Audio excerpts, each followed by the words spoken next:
ऐसे ही एक बार एक राजा किसी अन्य व्यक्ति और अपने पूरे कंटेंजेंट के साथ ट्रैवल कर रहा था,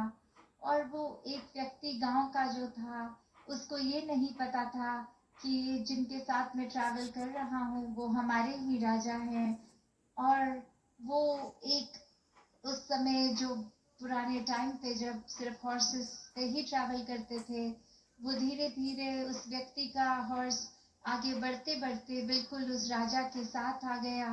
और एक ये बोलने लगा कि अभी कितना अच्छा टाइम है, हम सबको कैपिटल सिटी में जाने का टाइम मिल रहा है और वहाँ हम सबको राजा के दर्शन होंगे। तो कैसे एक भाव की एक राजा को हम जब मिलेंगे कितना अच्छा लगेगा। और धीरे धीरे वो ऐसे ही यात्रा चलती गई, पर उस राजा ने ये नहीं बताया कि एक राजा तो मैं ही हूँ। अब वो पूरी यात्रा तय हो गई, वो कैपिटल सिटी राजधानी में पहुंच भी गए, और वहाँ वो देखता है कि जैसे ही एंट्री पॉइंट पे सारे सोल्जर्स ये पूरे कंटेंजेंट को एक सलाम कर रहे हैं, एक अपना सल्यूट अपनी दे रहे हैं, और वहीं उसके मन में आने लगा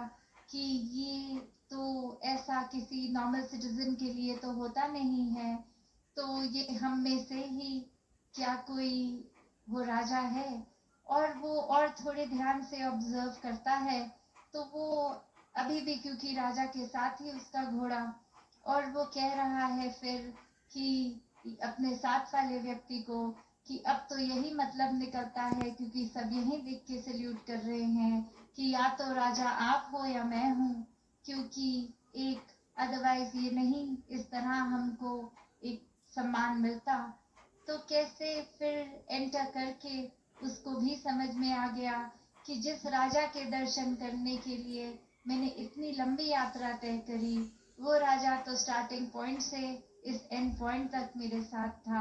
बस पहचान का फर्क था। उसी तरह एक इंसान भी हमेशा